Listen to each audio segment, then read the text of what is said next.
Hello students, welcome to chemistry believers. और previous lecture में हम लोगों ने बॉन्डिंग के बारे में देखा था, P pi and P pi D pi bonding. Carbon silicon में डिफरेंस देखा था और उनकी बॉन्डिंग एनर्जी के बारे में देखा था। ठीक है, तो कुछ प्रीवियस कॉन्सेप्ट्स को डिस्कस किया था। आज इंपॉर्टेंट कॉन्सेप्ट को डिस्कस करेंगे, कार्बन डेटिंग। ठीक है, यहाँ से क्वेश्चंस काफ़ी ज़्यादा पूछे जाते हैं, प्रीवियस एग्जाम्स में पूछे गए हैं। ठीक है, तो कार्बन डेटिंग से दो तरीके से क्वेश्चन आते हैं। एक तो थ्योरेटिकली आते हैं, जो आज हम देखेंगे इनऑर्गेनिक में, और कार्बन डेटिंग से केमिकल काइनेटिक्स में क्वेश्चन बनते हैं। फिजिकल केमिस्ट्री का पार्ट है वो। ठीक है, तो अभी इसको हम यहाँ पे देखेंगे। यहाँ पे जितना भी थ्योरेटिकल कॉन्सेप्ट यूज हुआ है वो काफ़ी इंपॉर्टेंट है, वो जनरल नॉलेज के लिए भी इंपॉर्टेंट है, जनरल साइंस है और अदर कम्पिटेटिव एग्जाम्स में भी पूछे जाते हैं। ठीक है, सो स्टार्ट करेंगे कार्बन डेटिंग। और अगर आपने चैनल को सब्सक्राइब नहीं किया है तो कर देना। ओके, क्योंकि ये सीरीज़ कंटिन्यू आती रहेगी और पी ब्लॉक की सीरीज़ कंप्लीट होने के बाद नेक्स्ट बुक्स पे आएंगे और नेक्स्ट टॉपिक पे आएंगे, जो जो भी स्टूडेंट्स की डिमांड होगी उसके अकॉर्डिंग। ओके, सो चैनल को सब्सक्राइब कर देना और अपने फ्रेंड्स में शेयर कर देना। सो स्टार्ट करते हैं carbon dating. The technique of the carbon dating can be use to measure age of the archaeological object. ठीक है, carbon occurs largely as the isotope 12C, but there is a small amount of 13C, which leads to the average atomic weight 12.011 in the atmosphere. Dinitrogen is bombarded by cosmic neutron, which produce the isotope 14C. Okay, तो यहाँ पे कुछ important चीज़ें लिखी हैं। जैसे carbon dating use कहाँ करते हैं, तो कहाँ यूज़ करते हैं, आर्कियोलॉजिकल ऑब्जेक्ट्स में यूज़ करते हैं। ठीक है, आर्कियोलॉजिकल क्या होते हैं, जो पुरानी चीज़ें होती हैं उनकी एज बताने में यूज़ करते हैं। जो पुरानी चीज़ें होती हैं, जैसे ह्यूमन बॉडी है, स्केल्टन है, ह्यूमन स्केल्टन्स मिलते हैं। ठीक है, या कोई भी स्टोन है। ठीक है, तो उनकी एज बताने के लिए हम कार्बन डेटिंग का यूज़ करते हैं। ठीक है, तो कार्बन डेटिंग की अगर बात करें तो इसके आइसोटोप जो होते हैं कार्बन के, कौन कौन से होते हैं। कार्बन 12 होता है, कार्बन 13 होता है, एंड ह्यूमन मेड या कह सकते हो आर्टिफिशियल होता है कार्बन 14। ये कार्बन 14 बनाया जाता है, कैसे बनता है, ये नाइट्रोजन, डाई नाइट्रोजन जो होता है एटमॉस्फेयर में। ठीक है, उसमें हम न्यूट्रॉन का बम्बार्डमेंट कराते हैं। बम्बार्डमेंट का मतलब यहाँ पे फ्लो करते हैं neutron on the film of nitrogen. तो यहाँ पे कार्बन 14 जनरेशन होता है और यहाँ पे एक हाइड्रोजन का फॉर्मेशन होता है। ठीक है, तो ये ऐसे कुछ ये रिएक्शन है, ये रिएक्शन भी इंपॉर्टेंट है कि 14 कार्बन का जनरेशन कैसे होता है। अब यहाँ पे देखते हैं इसका क्या है कॉन्सेप्ट आगे। This carbon react with dioxygen forming CO2 which is eventually used by the green plants in the photosynthesis to make glucose sugar. ठीक है, ये कार्बन जो है, ये जो कार्बन 14 होता है that is react with oxygen formed CO2 which is eventually used by the green plants photosynthesis में यूज होता है कार्बन डाइऑक्साइड का टू मेक ग्लूकोज शुगर। ठीक है, हमको पता है कि CO2 H2O के साथ रिएक्ट करके फोटोसिंथेसिस करके क्या बनाता है, ग्लूकोज बनाता है। ठीक है, C12H12O6। ठीक है, C6H12O6। द ग्लूकोज में be use by the plant to build the starch, starch बनता है, फिर ग्लूकोज स्टार्च में कन्वर्ट होता है, ग्लूकोज प्रोटीन में कन्वर्ट हो जाता है, सेलुलोज में कन्वर्ट हो जाता है। ठीक है, and other materials in the plants. All plant tissues thus contain traces of 14 carbon. इसका मतलब क्या होता है भाई, ये बना कहाँ से था, 14 कार्बन से बना था। ये कहाँ है, इसमें भी 14 कार्बन है, इसमें भी कार्बन 14 होगा, इसमें भी कार्बन 14 होगा, इसमें भी कार्बन 14 होगा। इसका मतलब जो पूरा प्लांट होता है या एनिमल होता है, जब प्लांट की बात करें, प्लांट टिश्यूज में क्या होता है, 14C होता है। प्लांट टिश्यू में क्या होता है, 14C होता है। ओके, सो इसके बाद क्या होता है, animal eats plant so they to contain trace of 14C। ठीक है, जानवर क्या करते हैं, एनिमल्स क्या करते हैं, प्लांट्स को खाते हैं। प्लांट्स में था 14C, इसलिए उनके भी अंदर चला जाता है ट्रेस। ट्रेस का मतलब होता है, ट्रेस का मतलब एकदम स्मॉल अमाउंट। ठीक, ट्रेस का मतलब होता है स्मॉल अमाउंट। ठीक है, केमिस्ट्री में ट्रेस बहुत जगह लिखा रहता है। ठीक है, इसका मतलब होता है स्मॉल अमाउंट। तो स्मॉल अमाउंट में ह्यूमन्स एनिमल्स के भी अंदर जाता है। This isotope carbon is weekly radio active. ठीक है, ये वीकली रेडियो एक्टिव भी होता है। ठीक है, और इसी प्रॉपर्टी का यूज करते हैं यहाँ पे, ध्यान से समझना इस चीज़ को, मैं इसको फिर से समझा दूँ। सबसे पहले क्या होता है, सबसे पहले हमारी जो एटमॉस्फेयर में, ध्यान समझना इस चीज़ को। ठीक है, एटमॉस्फेयर में नाइट्रोजन होती है, हमको पता है 78% नाइट्रोजन है अपने एटमॉस्फेयर में। ठीक है, 21% ऑक्सीजन है ना, and carbon dioxide other gases है। तो ये 78% जो नाइट्रोजन है, इस पे हम क्या करते हैं, न्यूट्रॉन की बम्बार्डमेंट करते हैं। ठीक है, जब न्यूट्रॉन की बम्बार्डमेंट होती है तो ये कन्वर्ट हो जाता है 14C में, और जैसे ही 14C में कन्वर्ट होता है तो कहाँ है ये, एटमॉस्फेयर में। एटमॉस्फेयर से हमारा जो प्लांट्स होते हैं वो CO2 लेते हैं, ठीक है? तो CO2 यूज़ करते हैं, तो ये कौन सा CO2 जाएगा? 14 CO2 जाएगा।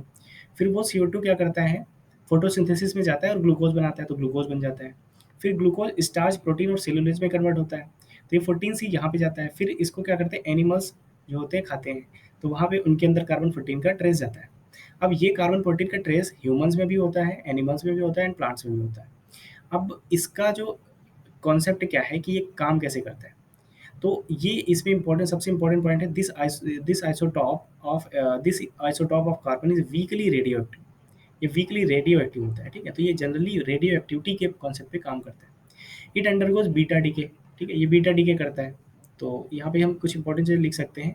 14 carbon 14 is weekly radio active, weekly radio active isotope,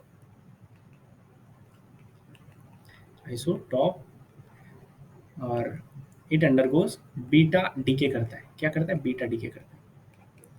and has a half life, इसकी होती है half life, T half, that is 5668 years, ठीक है? ठीक है, 5886 years. While the plant or animal is alive, a natural balance exists between the intake, the radiocarbon, and the loss of decay.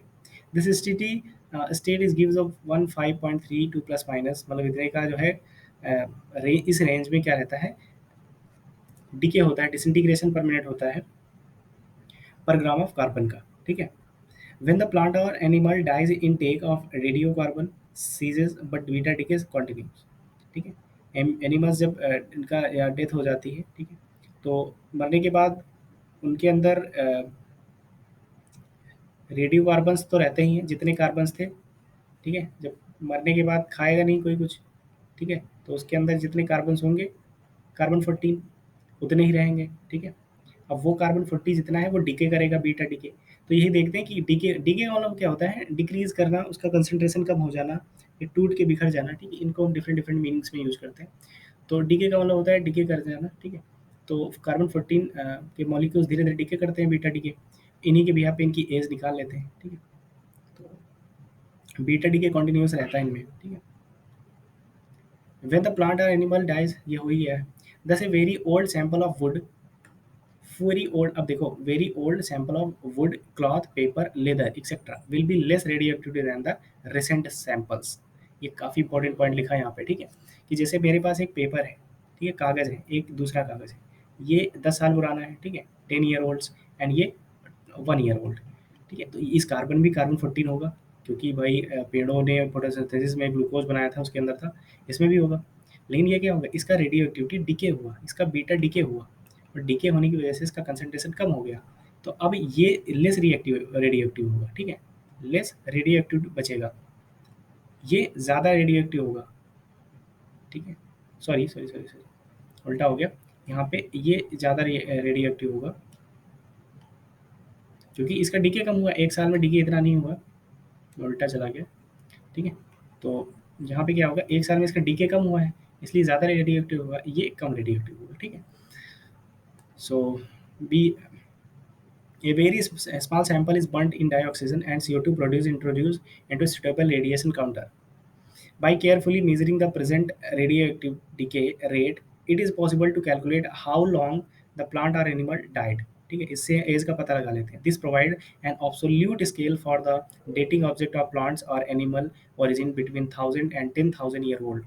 The technique has recently been used to determine the age of Turin Shroud and many other objects.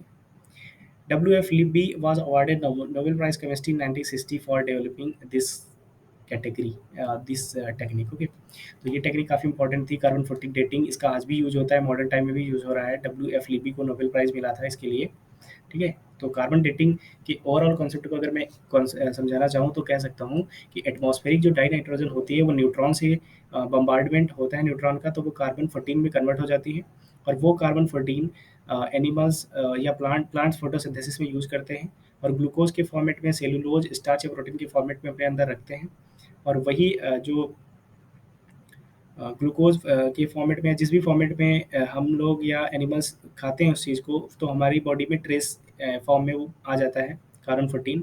उसके बाद हम लोगों की death या animal या plant की death के बाद हम लोगों के अंदर थोड़ा बहुत कार्बन 14 रहता है, फिर उसका बीटा डीके स्टार्ट होता है, और बीटा डीके एक कांस्टेंट या डेफिनेटली होता है, ठीक है? तो इससे हम पता लगा लेते हैं कि कितना बीटा डीके हुआ, इससे हमको एज का पता चल जाता है, ओके? सो इसका ये इतना कॉन्सेप्ट है, सिंपल कॉन्सेप्ट है। और carbon 14 weekly radio active element होता है, इसलिए इसमें बीटा डीके होता है, ठीक है? सो आई होप आपको ये कॉन्सेप्ट समझ में आया होगा कार्बन 14 डेटिंग का। तो यहाँ पे याद कर लेना कि कार्बन 14 यूज होता है डेटिंग में, और बीटा डीके होता है, और ये वीकली रेडियो एक्टिव होता है, ठीक है? तो ये कुछ इंपॉर्टेंट पॉइंट्स हैं, इनको आप याद कर लेना, ठीक है? तो आज के लेक्चर में इतना ही देखेंगे। नेक्स्ट लेक्चर में physical properties and covalent radius, इन आगे के कॉन्सेप्ट्स को पढ़ेंगे। सो आई होप आपको समझ आया होगा आज का कॉन्सेप्ट। वीडियो अच्छी लगी तो इसको लाइक करना, शेयर करना, सब्सक्राइब करना फ्रेंड्स में, और आगे की सीरीज आती रहेंगी कंटिन्यू। So thank you.